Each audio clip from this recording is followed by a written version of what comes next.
الحمد لله رب العالمين الرحمن الرحيم مالك يوم الدين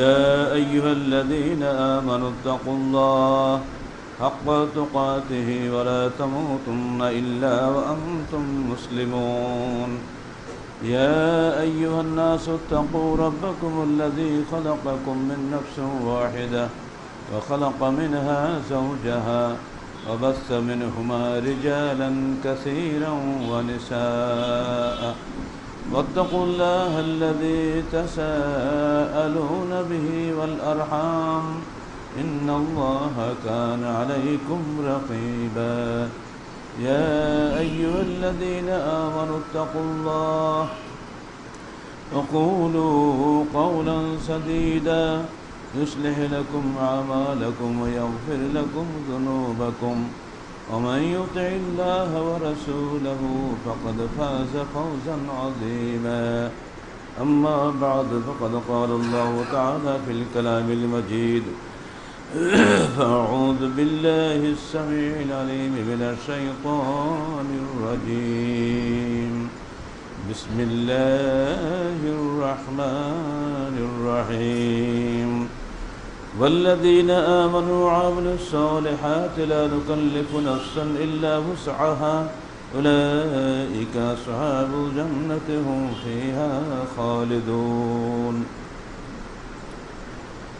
إن الذين كذبوا بآياتنا واستكبروا عنها لا تفتح لهم أبواب السماء ولا يدخلون الجنة حتى يلج الجمل في سم الخياط وكذلك نجزي المجرمين لهم من جهنم مهاد ومن فوقهم غواش وكذلك نجزي الظالمين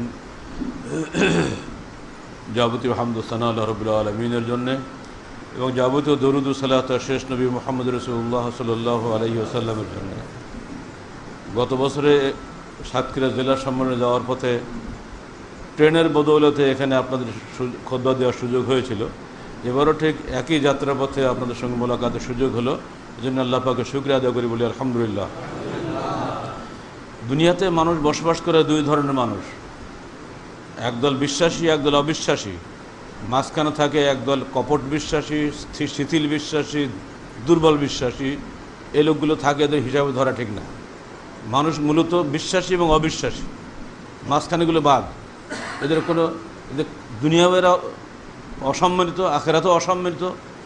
আখেরাতে এমন অসম্মানিত, জাহান্নামে কাফেররা যে থাকবে তাদেরও নিচে থাকবে এই মুনাফিকরা, কপট বিশ্বাসীরা।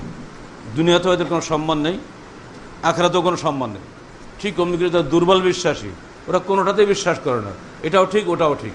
ঠিক অমনি করে যারা শিথিল বিশ্বাসী, ওরা সুযোগ মতো কাজ করবে, বেতাল হলে দৌড় মারবে, সুবিধাবাদী। এদের হিসাবেই ধরা ঠিক না। এরা শিক্ষিত হোক আর অশিক্ষিত হোক, কাফের হোক আর মূর্খ হোক, এরা কাফের হলে ভালো কাফের হয় না, এরা মুমিন হলেও ভালো মুমিন হয় না। হিসাব এদের বাইরে, এরা হিসাবেরই বাইরে। হিসাব হলো মাত্র দুটা লোকের, একটা হলো যারা জান্নাত চায়, একটা হলো যারা জাহান্নাম চায়। জাহান্নাম চায় এমন লোক ভোটে পাওয়া যাবে না, কিন্তু আসলে ওরা জাহান্নামের কাজ করে বিধায় ওরা জাহান্নামী। আল্লাহ রসুল জিজ্ঞেস করা হলে, হে আল্লাহ রসুল, আমরা যদি তকদির জোর লেখাই হয়ে গেছে আগে থেকেই কে জান্নাতি কে জাহান্নামী, তা আমল করা কি দরকার? একদিন আল্লাহ রসুল আসলেন, এসে পরে দুই হাতে দুটা নিয়ে কি বলে ডায়েরি মতন নিয়ে, দেখো এই ডাইন হাতে সমস্ত জান্নাতি লোকদের আমলনামা লেখা আছে, আর বাম হাতের এই ডায়েরিতে সব জাহান্নামীদের আমলনামা লেখা আছে। জাফাল কলম, কলম শুকিয়ে গেছে, আর নতুন করে লেখা হবে না বলে ফেলে দিলেন। তখন সাহাবীরা বলতে, আল্লাহ রসুল যখন আগে থেকে লেখালেখা হয়ে গেছে যে জান্নাত থেকে জাহান্নামে, খামকে এত কষ্ট করা কি দরকার, আমল বাদ। তখন আল্লাহ রসুল জবাব দিয়েছিলেন, দেখো কার জান্নাতের দফতরে নাম আছে কার নেই তুমি কি জানো? আমি কি জানি? কারোরই খবর জানা নেই, ওটা সেরে আল্লাহর হাতে আছে। কারণ তিনি অতীত বর্তমান ভবিষ্যতের খবর রাখেন, আর আমাদের অতীত বর্তমান ভবিষ্যৎ তিনটা কাল আছে। আল্লাহ তখন কাল নেই, তিনি জানেন ভবিষ্যৎ তোমার কী হবে। অর্থাৎ তার এলেম তার কাছে থাকতে দাও, তোমার এলেম তোমার কাছে নাই, তুমি কিছুই খবর রাখো না 1 মিনিট পরে তোমার জীবনে কী ঘটবে। অতএব কুল্লু মুয়াসসারুন লিমা খুলিকা লাহু, প্রত্যেক মানুষকে আল্লাহ পাক যে কাজের জন্য দুনিয়ার সৃষ্টি করেছেন সে সেই কাজটা সহজে করবে। অতএব ফাসাদ্দুদু ওয়া কারিবু, তোমরা মধ্যপন্থা অবলম্বন করো এবং আল্লাহ নৈকট্য হাসিল করার জন্য যত পথ আছে তলাশ করে দাও। বাদ বাকি ভবিষ্যতের খবর আল্লাহর হাতে। যদি একটা ছাত্র লেখাপড়া করে ভালো করে পরীক্ষা দেওয়ার চেষ্টা করে না, দিন রাত পাগলের মতো খাটে, এরপরও দেখা যায় ফেল করছে, ওটা তকদির, কিছু করার নেই। আপনার দায়িত্ব চেষ্টা করে দেওয়া, বাস খালাস, আর কোনো কাজ নেই। আমার দায়িত্ব ভালো পথ কোনটা খুঁজে বের করা। এটাও ঠিক ওটাও ঠিক যে বলবে ও না জান্নাতে না জাহান্নামে কোথায় যাবে তা আল্লাহ ভালো জানে। ও দুনিয়াতেও কিছু পায় না, আখিরাতেও কিছু পাবে না। আপনাকে একটা পথ বাঁচতেই হবে, হয় ঠিক বাঁচবেন না বেঠিক বাঁচবেন, মাঝখানে থাকবেন না, তাহলে শেষ আপনি। আখিরাতেও কোনো কল্যাণ নেই, দুনিয়াতেও কোনো কল্যাণ নেই। সূরা আরাফটাই পড়লাম। আরাফ মানে কি জানেন?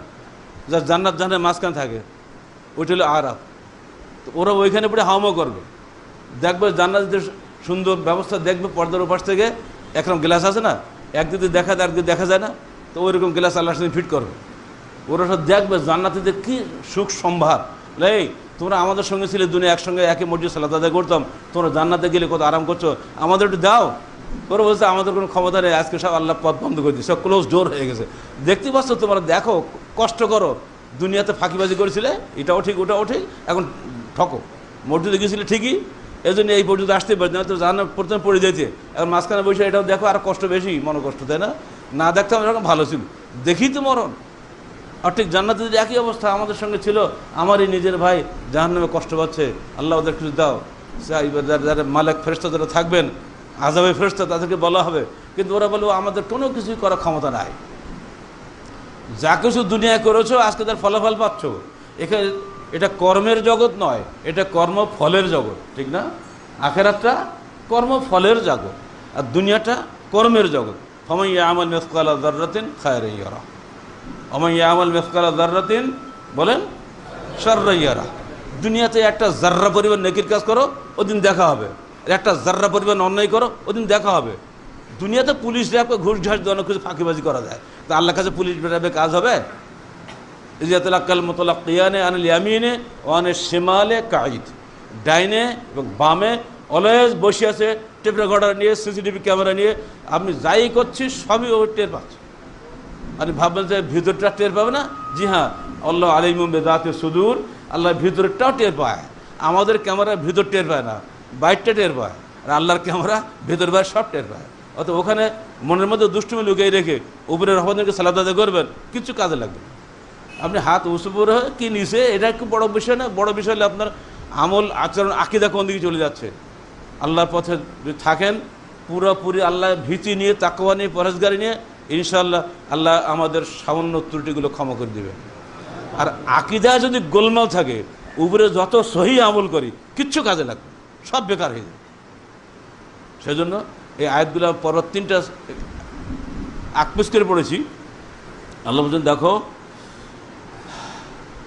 ইন্নাল্লাযীনা কাযযাবু বিআয়াতিনা ওয়াস্তাকবারু আনহা, যে সমস্ত লোকেরা আমার আয়াত সমূহকে অবিশ্বাস করে এবং এড়িয়ে চলে, দম্ভ ভরে, ইস্তিকবার কিবর থেকে অহংকার ভরে।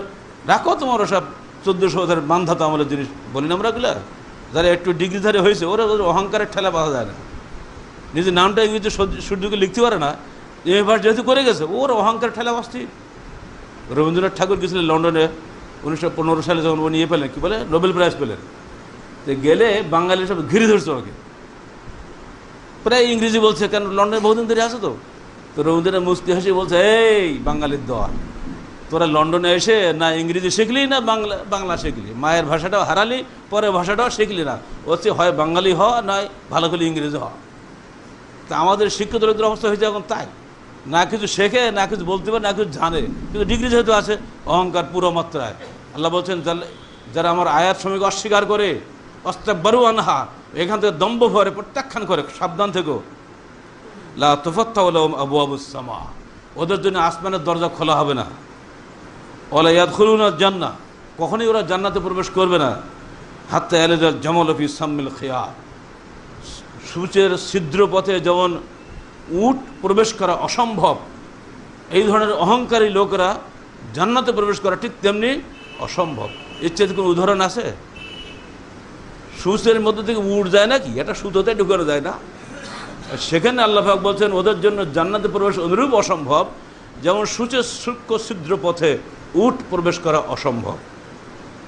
ওয়া কাযালিকা নাজজিল মুজরিমিন, এমনি করেই আমি অপরাধীদেরকে শাস্তি দেব সেদিন। লাহুম মিন জাহান্নাম মিহাদ ওয়া মিন ফাওকিহিম গাওয়াশ, সেদিন জাহান্নাম হবে তাদের বিছানা এবং তার উপরে হবে জাহান্নামের ধোঁয়াশা, প্রচণ্ড আগুনের ছটা। সে মানে পুড়ি দেওয়ায় অনেক ভালো, মরে যাওয়াটা আরও ভালো, টের পাবো না কিছু। কিন্তু লা ইয়ামুতু ফিহা ওয়া লা ইয়াহইয়া, সেদিন মরবো না বাঁচবো না, খালি আযাবই ভোগ করতে হবে। আর আগুন তো পিঠে তলে থাকবে, আর উপরে আগুনের, আমরা বলি বাংলায় হেকু, যশোর সাতক্ষীরার ভাষা এগুলো। এখন তো জানলা দিয়ে যে গরমটা আসতেছে কেমন লাগে, তো ওইটা হলো গাওয়াশ। জাহান্নামে শুইতে হবে, আর উপরে জাহান্নামের ওই বাতাস লাগবে, প্রচণ্ড গরমের বাতাস। এরপর আল্লাহ বলছেন ওয়া কাযালিকা নাজজিয যালিমিন, আর এইভাবে আমরা জালেমদেরকে শাস্তি দিয়ে থাকি।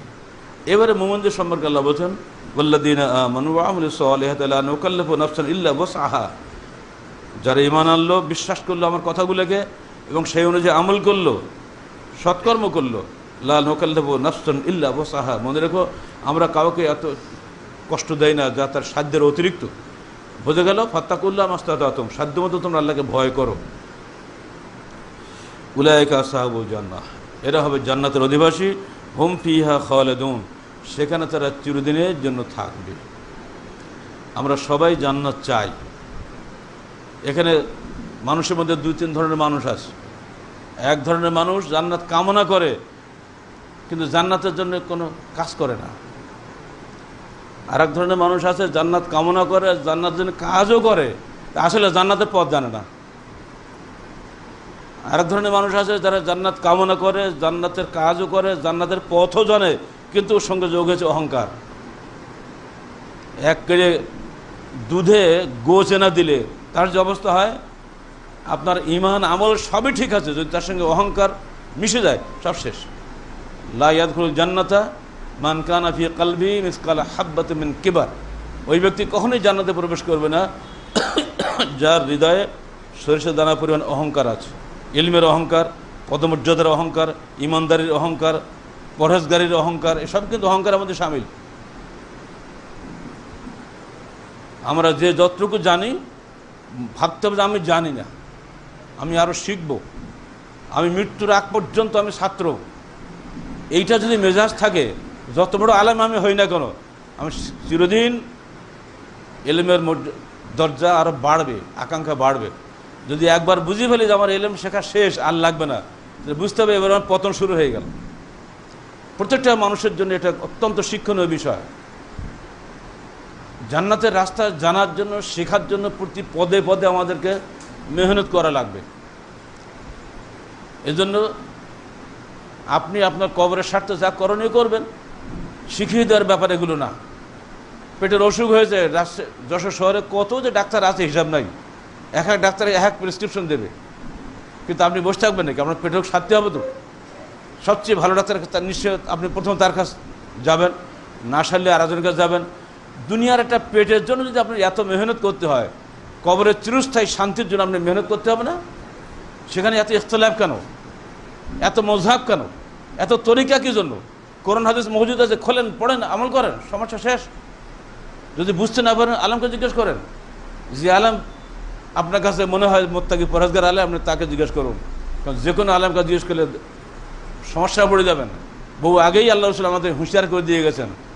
তো প্রত্যেকটা মানুষের নিজস্ব বিবেক আছে, সেই নিজের স্বচ্ছ বিবেক দিয়ে যাচাই বাছাই করবেন। তাকওয়াশীল আলেমদেরকে, একাধিক আলেমকে জিজ্ঞাসা করুন। কারণ কোনো কোনো বিষয় রয়েছে যেগুলো আলেমদের মধ্যে মতভেদ আছে, সেই মতভেদগুলো হিসাব করে দেখা যাবে আসলে কোনো মতভেদই না, কিন্তু ওনার নিজের মধ্যে যেহেতু কিছু সংকীর্ণতা আছে, সেজন্য একটা মতভেদ সৃষ্টি করে দিয়ে জনগণকে বিভ্রান্ত করছে। এর ফলেই মুসলিম উম্মাহকে দেশে বিদেশে মার খাচ্ছে সর্বত্র। এক ব্যাখ্যা দিয়ে দিয়ে আমাদের তরুণ ছেলেগুলোকে সব পথভ্রষ্ট করে ফেলেছে। এখান থেকে বাঁচার জন্য আল্লাহ রাসূল বলে দিয়েছেন, দেখো আলাইকুম বিল জামা ওয়া ইয়াকুমুল ফুরকা। যখন থেকে বেশি মতভেদ, বেশি গোলমাল, তখন তোমরা জামাতবদ্ধ জীবন যাপন করো। জামাতের আমিরের কথা শোনো। আলেম হাজার হাজার হবে, আমির একজন হবে, কথা ঠিক না? 17 কোটি মানুষ, প্রধানমন্ত্রী একজন, কমন তার, আর কারো নেই। এটা যদি না থাকে সামাজিক শৃঙ্খলা থাকবে? মসজিদ ভর্তি মুসল্লি, ইমাম একজন, তার আগে পিছিয়ে করা যাবে মুক্তাদিদের?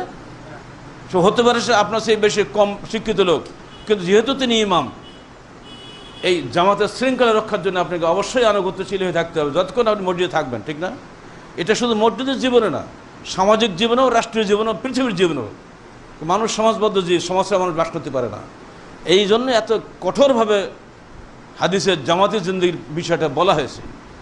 এটা আমাদের সবার জীবনে শান্তির পথ আল্লাহ রসুল খুলে দিয়ে গেছেন। প্রত্যেকে যদি নিজ নিজ মতের উপর চলার চেষ্টা করি, তাহলে মানুষ শান্তিতে জাহান্নামে জায়গা, অশান্তির সমানতম নিচে তাকে চলে যেতে হবে। এখানে গিয়ে আপনার নিজস্ব বিবেক কাজে লাগাতে হবে যে আপনি কীভাবে আপনার জামাত এর আমির আপনাকে কেমন নির্দেশ দিচ্ছে। যতক্ষণ তিনি আপনাকে কোরআন ও হাদিসের নির্দেশ দিবেন ততক্ষণ আপনি মানবেন, বাইরে গেলে আপনি তা মানতে বাধ্য নন। এটাই হলো ইসলামের বিধান। তথাপি সাধ্যমতো আপনাকে ঐক্যবদ্ধ জীবনযাপন করার নির্দেশ দেওয়া হয়েছে। বাংলাদেশের জীবনে শুধু নয়, পৃথিবীর জীবনটি এখন হয়ে গেছে পুরো অশান্তির জীবন। পত্রিকা খুললে কোনো ভালো খবর পাওয়া যায়? খালি খারাপ, খালি খারাপ, ভালো খবর নাই। আর এই আমরা যে তন্ত্রের মধ্যে বসবাস করি, তো এই তন্ত্র মানে হলো কী ষড়যন্ত্র তন্ত্র। এমন করে দিন নেই রাত নেই সেখানে মাথা খেলে দুষ্টুমি খেলে না। মাথা যদি সবসময় দুষ্টুমি চিন্তা থাকে, তাকে দিয়ে সমাজে কোনো ভালো চিন্তা হবে? কিছুই হবে না।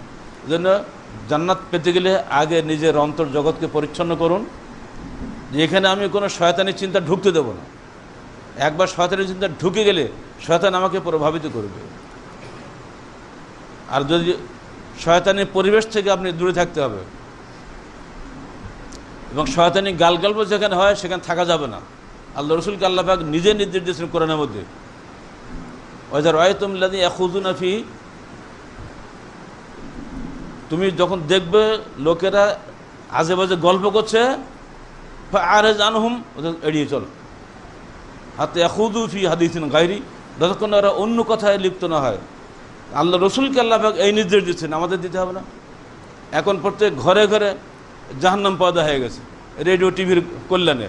একটা মোবাইলের মধ্যে একটা শয়তানের ফাঁদ। মোবাইলের মধ্যে ভালো জিনিসও আছে, মন্দ জিনিসও আছে, আছে না?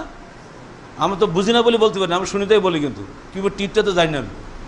কিন্তু ওই না জানায় অনেকটা ভালো আছে, জানলে আরও খারাপ হয়ে যেতাম। বেশি জানার চেষ্টা করবেন না, কিছু কম জানা ভালো। শুধু ওটুকু জানেন যতটুকু করোনা হাদিসে আছে, যেটা না হলে আমি কবরে মুক্তি পাবো না। এর বেশি, যত বেশি জানার চেষ্টা করবেন তত বেশি শয়তানি ফাঁদে পড়ে দেবেন। ছেলেমেলে ধ্বংস হচ্ছে কিন্তু এই সমস্ত আধুনিক প্রযুক্তির কারণে। বাবা কাছে কাঁদতেছে, বাবা 1000 টাকার মোবাইল বাদ 10,000 টাকার মোবাইল কিনে দিচ্ছে। ছেলে খুব আদর করে বেশি, ওর মধ্যে যে কী কী আছে হিসাব আছে বাবার, বাবা তো জানে না কিছু, তো মূর্খ। বাবা আজকে সালাদের টাইম কাজে হয়ে গেল যে আব্বা একটু ঘুম পড়ছিলাম। কেন ঘুম পড়লে কী করবো? ঘুম ভাঙেনি। ও যে কেন ঘুম পড়েনি, তো মানে মোবাইল তার এক নম্বর উস্তাদ, ওই মোবাইলের তামাম রায় তো গবেষণা করেছে, তো ঘুমটা আসবে কখন? বাবা কিন্তু জানে ছেলে খুব ভালো। আধুনিক প্রযুক্তি এমনি করে মানুষকে ধ্বংস করে দিচ্ছে। এর বিরুদ্ধে আমাদের তাহারিকে লেখনী গেছে, আপনারা দেখছেন সম্পাদকীয় প্রচারপত্র দিয়ে দিচ্ছে। আমরা গভর্নমেন্টকে বলেছি পর্নোগ্রাফি নিষিদ্ধ করো, যদি বাঁচাতে চাও দেশটাকে, দেশ তো ধ্বংস হয়ে গেল। আপনি হাজারবার হজ করেন, কী যায় আসে? আমার ছেলে যা পরিবার ধ্বংস হয়ে গেল, আপনার হজের কোনো দাম আছে নাকি? কু আনফুসাকুম ওয়া আহলিকুম নারা, নিজেকে নিজের পরিবারকে জাহান্নামের আগুন থেকে বাঁচাও। অধিকাংশ বাপ ছেলেমেয়ের ব্যাপারে কোনো আগ্রহশীল নয়। ছেলে ইঞ্জিনিয়ার বানিয়ে দিয়েছে, অর্থাৎ দুনিয়াবি চলার জন্য তাকে একটা সুন্দর মাধ্যম তিনি জোগাড় করে দিয়েছেন। ডাক্তার বানিয়েছে, ইঞ্জিনিয়ার বানিয়েছে, ছেলে বড় টাকা পয়সা কামাই করবে। টাকা পয়সা নিয়ে তো সে কবরে যাবে না। ছেলে যাতে কবরে মুক্তি পায় সেই ব্যবস্থা আপনার করে দিতে হবে। সেজন্য যা কিছু করণীয় করবেন, এটা ভাববেন না অনেকে দুঃখ করে আমাকে স্যার মাদ্রাসায় পড়তে পারি নাই, তো সারা জীবনটা ব্যর্থ হয়ে গেলাম। না, অসম্ভব। আল্লাহ নবী জোয়ারের মাদ্রাসা ছিল না, তো কী হয়েছে? তোমার ডিগ্রি কোনো দরকার নেই জান্নাতে মুক্তি পাওয়ার জন্য। যে সমস্ত সহি হাদিসের আলোকে যেসব বইগুলো বাজারে আছে এগুলো পড়ো, তাদের বক্তব্যগুলো শোনো এবং তাদের সংগঠনভুক্ত হয়ে থাকো। দুষ্টদের সঙ্গে তুমি দুষ্ট হবেই, তুমি নিজেকে টিকে রাখতে পারবে না কোনো মতেই। এই সহজ পথ হলো এটাই। আল্লাহ রসুল এই জন্য বলেছেন, দেখো লা তাসআল আনিল মারে, মানুষকে দেখো না, দেখো তার বন্ধুরা কীরকম। দারুণ কথা না? হাদিসের কথা সব। মানুষ দেখো না কেমন ভালো, দেখো বন্ধুটা কীরকম। মেয়েটা ভালো কি মন্দ দেখা দরকার, মেয়েটা কার সঙ্গে চলে তুমি তাই দেখো। ছেলে ভালো মন্দ দেখো, ছেলে কার সঙ্গে চলে। যদি সত্যিকারের সৎসংসর্গ সে পায়, ইনশাআল্লাহ আপনার ছেলে ভালো থাকবে, আল্লাহর রহমতে সে ভালো থাকবে। কারণ কিয়ামতের দিন ওই ব্যক্তি তার সঙ্গে হাসর হবে যে ব্যক্তি দুনিয়াকে যাকে মহব্বত করতো। আলমারও মামান আহাব্বা। একদিন একজন লোক এসে বলছে, হে আল্লাহ রসুল, আমি আপনার সঙ্গে জান্নাতে থাকতে চাই। তা আল্লাহ রসুল বলছেন, ঠিক আছে, আমি যা করি তুমি তাই করবা। কী করতে হবে? তুমি বেশি বেশি সেজদা করো, তাহলে তুমি আমার সঙ্গে থাকতে পারবা। কী কথা, কী জবাব দেখেন। বেশি বেশি সেজদা করো, তাহলে তুমি আমার সঙ্গে থাকতে পারবা। কারণ জানেন, সিজদাতুন ওয়াহিদাতুন খায়রুম মিনাদ দুনিয়া মা ফিহা। একবার আল্লাহর নামে আল্লাহর সামনে সেজদা করা পৃথিবী এবং পৃথিবী যা কিছু আছে সব কিছু চাইতে উত্তম। একবার যে আল্লাহর রাস্তায় সিয়াম রাখে, সে জাহান্নাম থেকে 70 বছরের পথ দূরে চলে যায়। যদি আমার ছেলে নফল সিয়াম রাখে প্রতি সপ্তাহে 2 দিন করে, আমার ছেলে যদি প্রতিদিন নিয়মিত সালাত আদায় করে, তাহলে আশা করে যে আল্লাহ পাক তাকে জান্নাতে দেবেন। কী হবে সেদিন? উদখুলুল জান্নাতা আনতুম ওয়া আজওয়াজুকুম তুহবারুন। হে ঈমানদার লোকেরা, আজকে তোমরা জান্নাতে প্রবেশ করো। তুমি একা নও, তোমার স্ত্রীকে সাথে নিয়ে জান্নাতে প্রবেশ করো। কারণ কি? তার স্ত্রীও তার মতোই নেককার মহিলা ছিলেন। এইবার বলবো, তাই তো হে আল্লাহ রসুল, হে আল্লাহ, আমরা তো এলাম, আমার ছেলে মেয়ে কই? আল্লাহ পাক বলছেন, ওয়াল হাকনা আলাম যুররিয়াতাহুম। কোনো চিন্তার কারণ নেই, তোমাদের দেশের সন্তানরা তোমাদের মধ্যে দিনদার পরেশগারী আজকে জান্নাতে এসেছে। তোমার দাবির প্রেক্ষিতে জান্নাতে তো 100 আছে, দরজা আছে না, ওখান থেকে নিয়ে তোমাদের সঙ্গে বসিয়ে দিলাম। যাও, কোনো চিন্তা করো না, এই সব সন্তান যারা জান্নাতে গেছে সব তোমার সামনে বসিয়ে দিলাম। এবার হে আল্লাহ, আমার পদ্মাদের কখনো দেখি নাই, দাদারও দেখি নাই, ছোটোবেলায় বাপ মরে গেলে তাকেও দেখি নাই। আল্লাহ, তাদেরকে দেখতে পাবো না? কোনো চিন্তার কারণ নেই। তোমার যত বংশধর আছে উপরে, যারা জান্নাতে সবাইকে তোমার সামনে বসিয়ে দিয়েছে, দেখো তাদের সে মিশে একসঙ্গে। বলো আলহামদুলিল্লাহ। এই সুন্দর জীবন আখেরাতে কি আমরা কামনা করবো না? দুনিয়া খালি একটা বাচ্চারা থাকবো নাকি? আখেরাতে ওই বাচ্চা সবাই আমার সঙ্গে থাকবে, এটা চাইবো না? আখেরাতে আমার দাদা পদদাদা সবাই আমার সঙ্গে থাকবে। এটা করতে গেলে আপনাকে সেরফ দুনিয়াতে নিজেকে একটাই শর্ত খালি পূরণ করুন, অহংকার মুক্ত জীবনযাপন করুন, পবিত্র কোরআন ও সহিহ হাদিস অনুযায়ী নিজের জীবনটা সংশোধন করে নেন। কোনো মজাহাব তরিকার হুজুরের দোহাইটা দিন না, দয়া করে। এগুলো খুবই খারাপ লাগে আমার কাছে। আপনি দুনিয়া সব বোঝেন, খালি হাদিসটা বোঝেন না। এগুলো কেনেন, পড়েন, যেখানে বুঝতে না পারেন সব জায়গায় উস্তাদ লাগে। উস্তাদ আছে নাই, চেষ্টা করলে পাবেন। আপনাকে বলে দেওয়ার মতো লোক আছে। এমনকি আমরা তাহারিকের ফটো হটলাইন খুলে দিছি, প্রতিদিন সমানে আপনি ফোন করেন যে কত করতে পারেন। এত সুযোগ পাওয়া সত্ত্বেও বলেন আমি কিছু জানি না, আপনার ছাড়া হবে না তো। সেদিন সকালবেলা লিখতে বসছি, সকালে ফজরের পরপরে আমি তো লেখাপড়া শুরু করে দেই। হঠাৎ ফোন আসছে, স্যার 1 মিনিট একটা কথা বলবো। কী রে বাবা, বাড়ি কোথাও তোমার? তো স্যার বাড়ি রাজবাড়ি। কী হয়েছে? বলে আমি যাচ্ছি এক আত্মীয়ের বাড়ি, তো মিষ্টি নিয়ে যাচ্ছি, বাচ্চা হয়েছে, নতুন বাচ্চা হয়েছে একটা। তো এখন লোকেরা বলে তুমি তো বড় লোক মানুষ, তুমি একটা খাসি নিয়ে যাও। তখন তো খাসি নেবো, আর তুমি খাসি না একটা হাতেই নিয়ে যাও, আরও ভালো হবে। তাহলে কী করবো? বেয়াদব কথা খুঁজিব না তুমি। মিষ্টি নেওয়া এদেশের ট্র্যাডিশন, এটা সামাজিক রেওয়াজ, এটা নেও তুমি। যদি তুমি খাসি নেও তো বাবা আকিকার কে দিবাটা। খাসি নেওয়া তার মানে তুমি আজকে খাসি শুরু করো, কালকে আরেকজন গরু শুরু করো, এই খেলা চলুক। হ্যাঁ, টাকার গরম দেখাচ্ছ, এসব চলবে না। সামাজিক রেওয়াজে যেটুকু চলবে, তার বাইরে হলেই ওটা বেদাত রূপ নেবে। আর তুমি আমার হুকুম নিয়ে করবো, তার মানে আমি সাহেব বলেছি এখন ধুমছে, এবার খাসি নাও, এইসব চলবে না। এইরকম ফালতু প্রশ্নের জবাব আমাদের দিতে হয়। এটা একটা উদাহরণ দিতে হলে আপনারা শুরু করে দেন, তাহলে আমার লেখাপড়া বন্ধ হয়ে যাবে। কথা বুঝছেন? এত সহজ সুযোগ দেওয়ার পরেও যদি আপনি বলেন যে আমি কী করে সালাত আদায় করতে, আল্লাহ জানতাম না যেহেতু কামেল পাস করি নাই। আরে বাবা, তোমার মতো অসংখ্য কামেল পাস শহীদদেরকে সালাত আদায় করা সেখানে আজ পর্যন্ত সারা জীবন ধরে তবলিগ করে টঙ্গি গিয়েও আজ পর্যন্ত শহীদদেরকে সালাত আদায় করা শেখে নাই। লক্ষ লক্ষ কোটি কোটি টাকা ব্যয় করে সারা জীবন ধরে কিছুই করা শেখে নাই। আল্লাহ হেদায়তের মালিক। আল্লাহ কাছে কাঁদো, আল্লাহ তুমি আমাকে হেদায়ত করো যেন জান্নাতে যেতে পারি। এমনি হবে না। 2 2 4 করা বাংলায় সহজ, কিন্তু এটাকে জান্নাতে নিয়ে যাওয়াটা আল্লাহর হুকুম ছাড়া হবে না। একদিন আল্লাহ রসুল বলছেন, হে সাহাবীরা শোনো, তোমাদের কেউই জান্নাত পাবে না আল্লাহর রহমত ছাড়া। তো সাহাবীরা বলছে, হে আল্লাহ রসুল, আপনি নিজেও কি নন? বলছেন, আমি নিজেও নই। যদি আল্লাহ পাক আমাকে রহমত করে দয়া করে জান্নাতে সুযোগ না দেন, আমি নিজেও জান্নাতে যেতে পারবো না। সুবহানাল্লাহ ওয়া বিহামদিহি। মেয়েকে বলছে, ইয়া ফাতিমা বিনতে মুহাম্মদ আনকিজ নাফসাকে মিনান নার সালিনি মিন মালি মা শি'তি ওয়ালা আমলিকু লাকা ইয়াউমাল কিয়ামাতি শাইয়্যা। হে মুহাম্মদের কন্যা ফাতেমা, নিজেকে জাহান্নামের আগুন থেকে বাঁচাও। পিতা হিসেবে তুমি আমার মাল সম্পদ যা খুশি নাও, মনে রেখো কিয়ামতের মাঠে আমি বাপ হিসেবে তোমার কোনো উপকার করতে পারবো না। যদি আমার নবী তার মেয়ের কোনো উপকার করতে না পারে, কোনো পীর সাহেব মুরিদের কোনো উপকার করতে পারবে না? আপনি আমার কিছু করতে পারবেন? অতএব প্রত্যেকে নিজ নিজ কবরে মুক্তি পাওয়ার চেষ্টা করুন। আর এর জন্য সবচেয়ে বড় রাস্তায় আপনার খোলা রয়েছে, নিজের জীবনটাকে মিলিয়ে নেন পবিত্র কোরআন ও সহিহ হাদিস অনুযায়ী। সালাত হচ্ছে কিনা, সিয়াম ঠিক হচ্ছে কিনা, যত ধর্মীয় আমল আপনি করেন, ব্যবসা বাণিজ্য আপনি করছেন, রাজনীতি আপনি করছেন, করুন, সব কিছু দরকার আছে সমাজে, কিন্তু প্রত্যেকটি কাজই করুন পবিত্র কোরআন এবং সহিহ হাদিসের নিয়ম অনুযায়ী। এর বাইরে গেলে আপনার ক্ষতি আপনার হবে, আমার কী হবে? আমাদের দায়িত্ব বলে যাওয়া। আল্লাহ পাক আমাদের প্রত্যেক ভাইকে পবিত্র কোরআন ও সহিহ হাদিস অনুযায়ী জীবন গড়ার তৌফিক দান করুন, এবং যে কোনো মূল্যে জামাতবদ্ধ থাকবেন। খবরদার কোনো ধোকায় পড়ে বিচ্ছিন্ন জীবন যাপন করবেন না। ছোট্ট হাদিস মনে রাখেন, 4টা শব্দের একটা হাদিস আপাতত মুখস্থ বাড়ি যান আজকে। আলাইকুম বিল জামাআ ওয়া ইয়াকুম আল ফুরকাহ।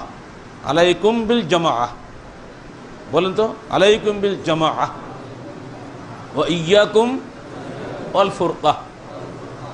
হাদিস তো মুহাদ্দিস সাহেবরা জানে, আমরা একটা ছোটো ছোটো হাদিস বলি, একটা তো বলতে পারবেন। তোমাদের উপরে জামাতবদ্ধ জীবন ফরজ করা হলো এবং বিচ্ছিন্ন জীবন নিষিদ্ধ করা হলো। এই হুকুমটা কার? আপনি আহলে হাদিস এই হুকুম মানেন না। রমাদান ঠিকই আছে, আপনার পায়ে পা না লাগলে পায়ে গুঁতো মারেন, কিন্তু এই হাদিসটা রাসূলের না। এ বেলায় আপনার হুঁশ নাই। এক অংশ মানবেন, এক অংশ মানবেন না, তা আপনাদের কী হবে? আপনি সালাতের সময় পাক্কা আহলে হাদিস, রাজনীতি করার সময় অন্য স্লোগান দিয়ে বেড়াচ্ছেন, কুফরি আদর্শের পিছনে ঘুরে বেড়াচ্ছেন। সালাতের সময় পাক্কা মুসলমান, ব্যবসা করার সময় পাক্কা পুঁজিবাদী, সুদখোর, ঘুষখোর, অফিসার চেয়ারে বসে ঘুষ খাচ্ছেন, সুদ খাচ্ছেন সমানে, আর ওই টাকা দিয়ে হজে যাচ্ছেন, উমরা করছেন, কোনো লাভ হবে? এক কথা শেষ। টোটাল লাইফটাকে আপনাকে কোরআন এবং সহিহ হাদিস অনুযায়ী গড়ে নিতে হবে। সালাতের জীবন এটা ধর্মীয় জীবন, সিয়ামের জীবন ধর্মীয় জীবন, সাংসারিক জীবন পারিবারিক জীবন। আপনি নিজের সন্তানের পরিবারের হক আদায় করছেন না, স্ত্রীর হক আপনি আদায় করেন না, মেয়ের হক আপনি আদায় করেন না। নিজে কিন্তু তাহাজ্জুদ গুজার মুসল্লি, আপনার তাহাজ্জুদের কোনো মূল্য নাই। ও সবই আপনার সাথে, সন্তানও আপনার, স্ত্রী আপনার, ভাইও আপনার। ভাইয়ের হক আপনি, বড় ভাই ছোটো ভাইয়ের শরীর মেরে খাইছেন, ছোটো ভাই লজ্জায় কিছু বলতে পারে না, কিয়ামতের মাঠে কিন্তু কড়াই ঘন্টায় আল্লাহ আদায় করে নেবে, ঠিক না? কড়াই ঘন্টা আদায় করে নেবে। ছেলেদের সম্পত্তির ভাগ দিয়েছেন, মেয়েদের দেন নাই। মেয়ে যেহেতু পরে বেড়ে চলে গেছে, মেয়েকে কিয়ামতের মাঠে ছাড়বে নাকি? সেদিন একটা জাররা পরিমাণ ছাড়বে না। অত মৃত্যুর আগেই এই সব কিছু হিসাব করে যাবেন। আর হক্কুল্লাহ, হক্কুল ইবাদ, হক্কুন নফস, তিনটা তো, এই তিনটা হকে ঠিক রাখবেন। হক্কুন নফস নিজের হক, হক্কুল্লাহ আল্লাহর হক, এই যে আমরা আসছি মসজিদে, হক্কুল ইবাদ ছেলে মেয়ে প্রতিবেশী সমাজে যাদের সঙ্গে ওঠা বসা করি, সব তো আল্লাহর বান্দা, তাই না? এটা হলো হক্কুল ইবাদ। কারোর সঙ্গে যদি আপনি কোনো মন্দ আচরণ করেন, আল্লাহর রসুলের নির্দেশ হচ্ছে ইউহাল্লিলহুল ইয়াউম, আজকের দিনের মধ্যে তুমি তার সঙ্গে সদ্ব্যবহার প্রতিষ্ঠা করো। ভাষাটা কত কঠিন, কারণ তুমি জানো না আগামীকাল সকালে তুমি বাঁচবে কি না। এই হাদিস যদি সামনে থেকে আর কিছু বড় লাগে, মানুষের চলাফেরা তো মানুষের সঙ্গে সদ্ব্যবহার হতেই পারে, রাগের মতো অনেক কিছু হয়ে যায় মানুষের মধ্যে, হয় না? তো আল্লাহ রসুলের নির্দেশ আজকের মধ্যে ঠিক করে ভালো, কাল তুমি বাঁচবে কিনা তোমার নিশ্চয়তা নাই। অতএব ভাইরা আমার, আসুন আমরা সার্বিক জীবনটা পবিত্র কোরআন ও সহিহ হাদিস অনুযায়ী গড়ে তুলি। আহলে হাদিস আন্দোলন কিন্তু এই উদ্দেশ্যেই পরিচালিত হয়েছে। এটা কোনো ফরকাবাজি, কোনো সাম্প্রদায়িক আন্দোলন নয়। এর বিরোধী যারা, দুশ্মন যারা, তারা এটাকে সাম্প্রদায়িক আন্দোলন বানিয়েছে। আমরা নিজেরা এটা সাম্প্রদায়িক আন্দোলন মনে করি না। আপনি মনে করলে হবে? আমি হলাম বাংলাদেশের লোক, আর বলছেন আব্বা তো ইন্ডিয়ার লোক, তোর ভাষা বাংলা, পশ্চিমবঙ্গের ভাষাও বাংলা, দুটোই জাহান্নামে চলে যা, বললে হবে? তো আমি কোরআন হাদিস মেনে চলি, আমি আহলে হাদিস আন্দোলন করি, আহলে হাদিস মানুষের দাওয়াত দেই। এটা একটা আন্দোলন, একটা দাওয়াতের নাম। জন্মগত আপনি আহলে হাদিস মানেন না, আপনি কি আহলে হাদিস নাকি? কথা বুঝতে পারেন নাই? আপনি জন্মগত 14 পুরুষ, আপনি আহলে হাদিসের বাচ্চা, তা হাদিসের ধারে কাছে আপনি নেই, আপনি কি আহলে হাদিস হবেন? বলতে একটু ভয় পাচ্ছেন নাকি? ক্লিয়ার বলেন যে আমি আহলে হাদিস নই। কিসের আহলে হাদিস? আপনি হাদিসই মানেন না। ঠিক অন্য কি একটা ভাই জন্মগতভাবে কখনো আহলে হাদিস ছিল না, কিন্তু সে এখন সহিহ হাদিস মেনে চলার জন্য প্রতিজ্ঞাবদ্ধ, সে আমার বুকের ভাই। এটি হচ্ছে আন্দোলন। জন্মগত লোক নিয়ে আমরা দলাদলি করি না। যে সমস্ত ভাইরা কোরআন হাদিসকে জীবনের বিনিময়ে ভালোবাসে, জীবন যাবে হাদিস ছাড়বে না, জীবন যাবে কোরআন ছাড়বে না, ওই ব্যক্তি আপনার সাথে অনেক অনেক গুণ বেশি ভালো আমার কাছে, ঠিক না? এই মানুষদের জন্য জান্নাত অপেক্ষা করছে, জান্নাত তাদের জন্য অপেক্ষা করছে। তাকিয়ে আছে আল্লাহ পাক নিজে, তাহিয়াতুম ফিহা সালাম। জান্নাত যখন প্রবেশ করবেন আল্লাহ পাক নিজে আপনাকে সালাম দিবেন।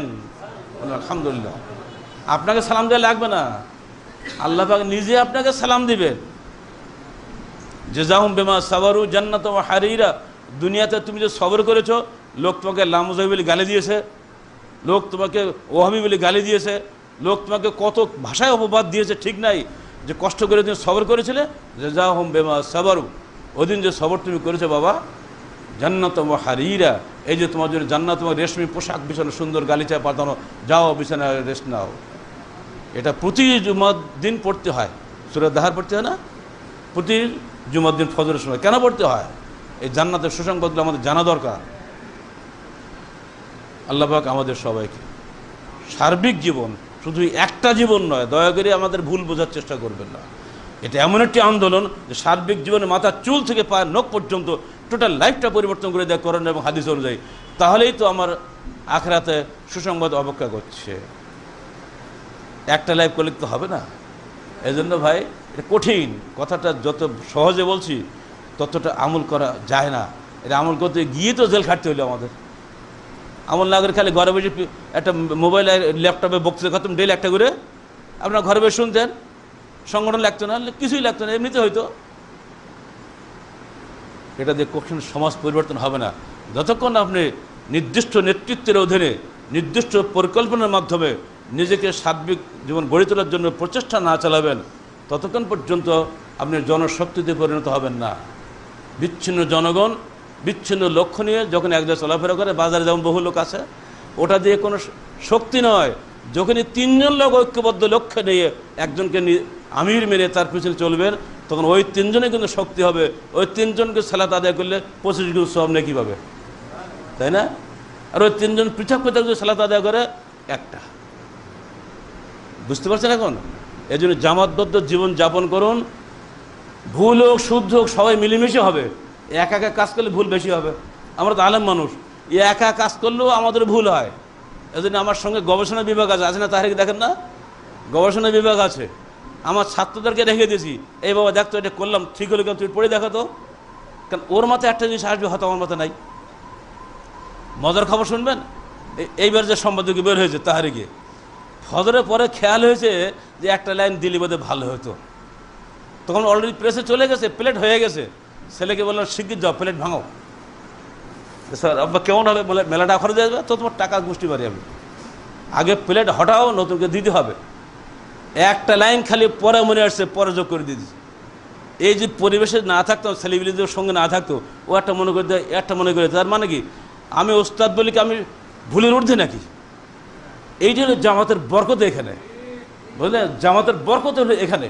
আপনার ভুল হতে পারে, আমি ধরে দেবো, আমার ভুল হলে আপনি ধরে দেবেন। কত সুন্দর একটা ব্যবস্থা। যদি জামাতবদ্ধ না থাকে এটা হবে? এই জন্য আমার অনুরোধ আপনাদের কাছে, আর দেখা হবে কিনা জানি না, রাসূলের এই হাদিসটা খালি মেনে চলবেন। আলাইকুম বিল জামাআহ, তোমাদের উপরে জামাতবদ্ধ জীবন ফরজ করা হলো। ওয়া ইয়াকুম আল ফুরকা, বিচ্ছিন্ন জীবন নিষিদ্ধ করা হলো। থাকেন মালয়েশিয়া, থাকেন আমেরিকা, থাকেন কানাডায়, আপনার সঙ্গে আমার সম্পর্ক এখানে থাকবে, ঠিক না? কাজের স্বার্থে যেখানে যান, পৃথিবী যেখানে বিচরণ করুন, পৃথিবীর সব জায়গায় এক আল্লাহর, ঠিক না? বিধান সব জায়গায় আল্লাহর, হাদিস সব জায়গায় আল্লাহর, অর্থাৎ আমির সব জায়গার। একই নির্দেশ সারা পৃথিবী চলবে যদি তিনি হাদিস মোতাবেক নির্দেশ দেন, নইলে বাদ। এইভাবেই ইসলামী সমাজ গড়ে উঠবে, এইভাবে ইসলামী সমাজে বরকত সৃষ্টি হবে ইনশাআল্লাহ। আগামী দিনে এদেশের মানুষ বুঝতে শিখবে, ইখতিলাফ আস্তে আস্তে আস্তে আস্তে দূর হয়ে যাবে। বাতিলের পর দৃঢ় যারা আছে, তাদের বাতিলে এখন দূর করছে, কারণ বাতিলটা টেকানো যাচ্ছে না।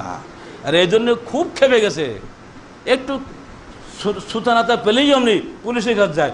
আমাদের ধর্মীয় অনুভূতি আঘাত দিয়েছে। গতকালকে আমাদের 3 জনের বাড়ি 3 জেলায় 3টা কাণ্ড ঘটে গেছে, চলছে সব জায়গায়। আমি বুঝতে পারছি আসলে গাড় জ্বালার কারণটা কোথায়। এত বড় শবে গেল, একটু হালুয়া রুটির দাওয়াত পেলাম না, রাগ কি এমনি হয় নাকি? শবে গেল, ওর খবরই নিল না কেউ। এই কোথাকটা ঢুকলো হালে আন্দোলন, সব সর্বনাশ করে দিল। এটাই তো আমাদের সব রুজি নষ্ট করে দিল। আমরা কিন্তু কারো রুজি ভাই হাত দেয় নেই, খালি বলেছে বাবা এটা শিরক, এটা বেদাত, এটা করো না, এটা করো, এর বেশি কিছু বলছি কাউকে? তার ঘাড়ে কার লাঠি মারি আমরা? সমস্যা হলো ওখানে রুজুতে হাত পড়েছে বলে আবু জেহেল খেপে গেছিল আল্লাহ রসুলের উপরে, আজকেও রুজুতে হাত পড়েছে বলে আহলে আন্দোলনের উপরে হামলা শুরু হয়ে গেছে। এই রিস্ক নিয়ে কি আপনি হাদিস মানতে পারবেন? সাহসে কুলাবে? এজন্য এই বারবার বলি, ভীতু কাপুরুষের জন্য আহলে আন্দোলন নয়। এখানে আসতে গেলে জান্নাত পাওয়ার লোভে আসতে হবে, আল্লাহকে পাওয়ার লোভে আসতে হবে, দুনিয়া পাওয়ার লোভে আসা যাবে না। যারা সেরেফ আল্লাহর জন্য চাইবে, সেরেফ আল্লাহর দিদার কামনা করবে, তাদের জন্যই আহলে হাদিস আন্দোলন। দুর্বল, ভীরু, কাপুরুষ, দোদুল্যমান, এটাও ঠিক ওটাও ঠিক মার্কা লোকের জন্য এই আন্দোলন নয়। আল্লাহ পাক আমাদের সবাইকে দৃঢ়ভাবে পবিত্র কোরআন ও সহিহ হাদিসের অনুসারী হওয়ার তৌফিক দান করুন। আকুলু কওলি হাযা আস্তাগফিরুল্লাহ লি ওয়া লাকুম ওয়া লিসাইরিল মুসলিমিন।